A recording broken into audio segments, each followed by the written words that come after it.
Hey guys, it's Kevin. Here's my review for Axel. And what Axel's essentially about is we center on the character of Miles. He is this motocross driver, and basically after this accident, he ends up meeting the aforementioned Axel, who is basically this robot dog that is supposed to be this military weapon, and basically they form this bond, and that's really it. That's all there is to say.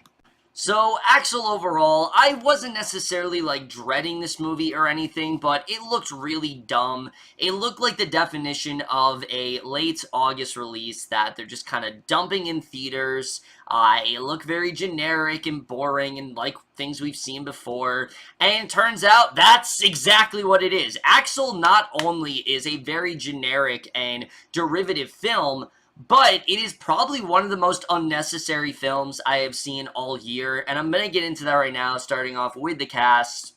Now, in terms of the acting, I really was not expecting much here, and yeah, the cast here really isn't all that great, especially our main lead, Alex Neustaedter, I think is how you pronounce his name. This guy is really not good at all. He's extremely wooden. Everything he just says in this voice, and he really never leaves this tone of voice throughout the whole movie, and it's honestly really annoying to watch. There's nothing really to latch onto him as a character. He's not really all that likable. Any scene where he's supposed to be emotional really falls flat, especially scenes toward the third act were honestly kind of laughable, and I really was not a fan of him at all. I've only seen this actor in one other thing, and that was Colony, and I haven't seen that show in a while, but I remember him being one of the weaker parts of that show, and here, really, that did not change. I just don't think he's really that great of an actor. Maybe he'll impress me in something else, but here, it really did not work at all. I thought he was extremely miscasted. It really did not seem like they cared that much about who the actor was, as long as he was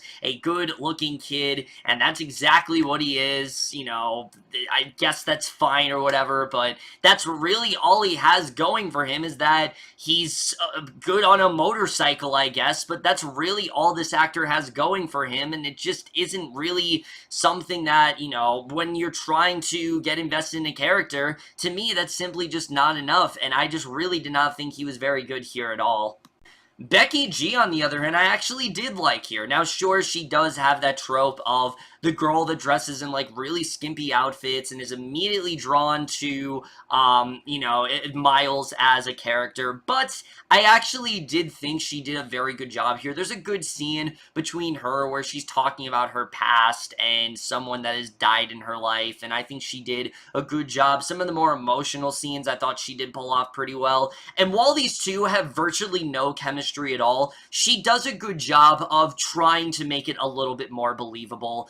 It doesn't necessarily work as well as the film wants it to, but again, I think compared to everyone else, to me, she was the best. I did think she did a good job here. I do actually think Becky G is genuinely a very good actress, and I definitely think, again, that she was one of the only things that I thought maybe could somewhat heighten this film, and she did. You know, she wasn't amazing or anything, but compared to everyone else, I thought she actually did a pretty good job here and was one of the more brighter spots of this film for me. Everyone else here is really just whatever. The actor that plays the sort of villain in this movie, like this douchey kid that always seems to torment Miles, I thought was just fine. His name is also Alex. I can't really think of his last name right now. Thomas Jane is completely wasted in this movie. What he does a fine job. You know, he's a good actor, but he's completely wasted here. The villains, on the other hand, holy shit, these guys were bad. Dominic and Lou Taylor Pucci. This is the definition of just a mustache-twirling villain that clearly is just here for materialistic reasons. You know, they just want to use this robot as a, they just want to militarize him, and we've seen this done 1,000 times before. They're really not good in here at all. They're not convincing. You don't really see their motivation at all, and they feel like they're in a completely different movie. They're really hamming it up throughout this whole thing, and I honestly found it very hard to take them seriously at points. I really was not a fan of them at all, or really anyone in this cast that much, except for really Becky G. I really did not think anyone was really that great here in terms of acting. Now, of course, we have to get to the directing and the writing, though, which, holy shit, I mean, that's really where this film falters for me. This film is directed by someone I've never heard of named Oliver Daly, and here's what I think happened. I think Daly is someone who was so obsessed with Michael Bay's style and really loved the way that he was doing things. I don't know why, but he seemed to really enjoy what Michael Bay was doing, and for some reason he wanted to import that style into this film, and it really did fall flat. To be honest, I would not be surprised if Michael Bay was like a creative consultant with this film, because it very much seemed like a lot of the Michael Bay tropes that people don't like in the Transformers movies are very much in here. You have the main character that's so bland and is just some good-looking dude, and that's really all he is. You have the love interest that's wearing this very skimpy clothing. You have a robot dog who likes to say ghetto phrases every 10 seconds. You have really stereotypical villains who want to militarize this dog. I mean, we've seen this storyline done 1,000 times, but what Axel does even worse is that it doesn't seem to have a true tone. It doesn't seem to know who it's actually marketing itself towards. This movie is PG, and I'm honestly baffled because the whole film just felt like it was trying to market towards teens of today. And again, it's marketing towards families, and that is completely the wrong audience here. I mean, there's so many scenes in this movie where they seem to be trying to cater to teens and trying to be relevant, showing people taking videos on Instagram every 10 seconds, or listening to music, or using their phones. I mean, and again, I'm not saying like that's not something that goes on in a teen's life, but this film is completely oversaturated with that, and that's really all it seems to have going for it, is the fact that it wants to cater towards teens using all this technology, and it really does not work at all. And then on the other side of things, you have, like I said, this sci-fi plotline that really isn't doing the film any favors whatsoever. So the tone is very unbalanced. I really could not tell what they were trying to do. Is this supposed to be a film about motocrossing? Because at first it is. It's just about this kid on a motorcycle and him racing this other kid that, like I said, is kind of douchey. Is it a film about this romance that blossoms between Neustaedter and Becky G? Is it supposed to be a film about the dangers of, corporations and how corporate people are like the worst people ever? I mean, I really could not tell what kind of tone this film was really trying to have, and it just did not work overall. The writing, though, is even worse here because, like I said, not only is this movie so derivative and so repetitive, like you've seen this storyline done so many times before, but it virtually doesn't really have much of a purpose at all. Because the second that Miles and Axel meets, you're thinking, okay, like I was kind of on board seeing where it was going to go.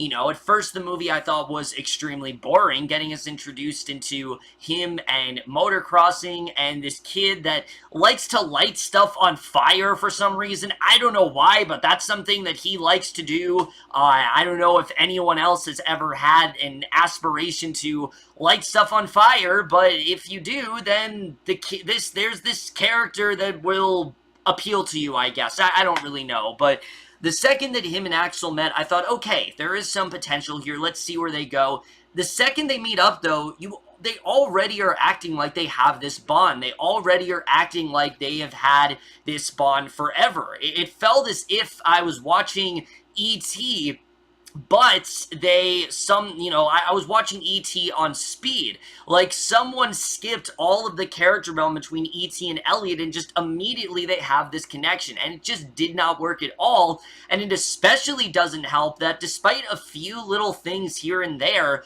the robot does not really serve Miles any purpose whatsoever. He really doesn't benefit him in any way. He gets the girl all on his own.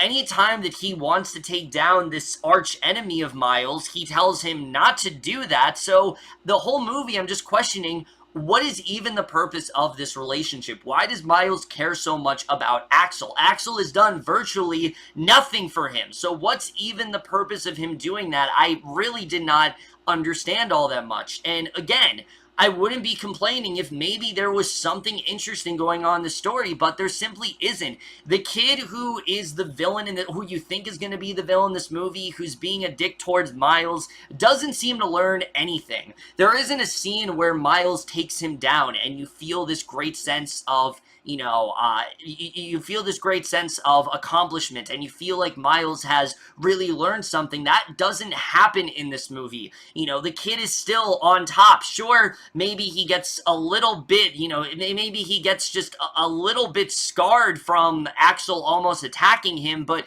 anytime he does, Miles tells him to stop, and it's honestly really pointless. I really did not see the point of this character except for there to create friction between him and Becky G. Becky G and him, their relationship is again extremely rushed. They have one conversation, which to me is like one of the only good scenes in the movie about their relatives that have died, and immediately they have this attraction towards each other, and I just did not buy it whatsoever. I didn't understand why we cared about this relationship, and like I said, the corporate side of this film is when the film is at its very worst. I mean, these two guys, they're just there because they have this idea where somehow Axel is going to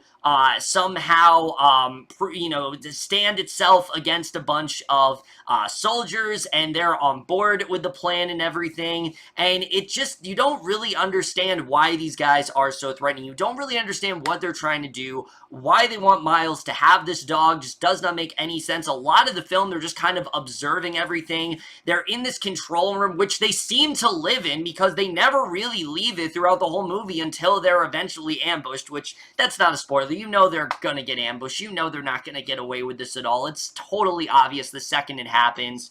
But other than that, they stay in this control room throughout the duration of the whole movie. We know nothing about them. We don't really know why they're trying to do this, and it's just not very interesting at all. So like I said, the story is incredibly paint by numbers, but not only that, it's very unnecessary. It doesn't really have much of a focus at all, and I just was not really interested in it. The cinematography, I will say, is not the worst thing ever. The look of Axel, I don't actually think was terrible. There are some things that Axel can do that I guess was okay, but there's just not really much to latch onto there. The score is fine, I guess. The editing is really choppy. The ending of this movie, though, is probably one of the dumbest endings I have seen all year. This film had the perfect chance to just be a one and done.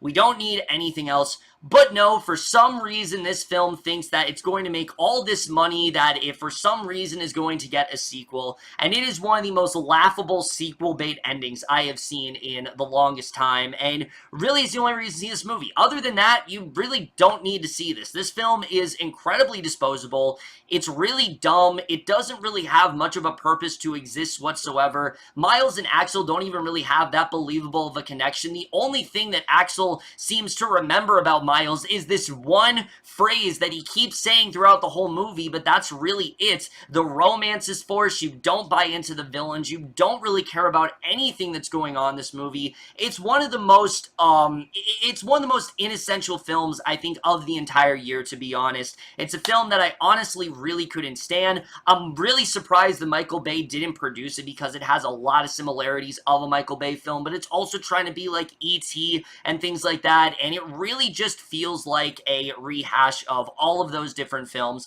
but a lesser version of them. It really doesn't seem to have any focus whatsoever, and just in general was even more unnecessary and pointless than I really could have imagined, and I'm definitely going to give Axel a D+.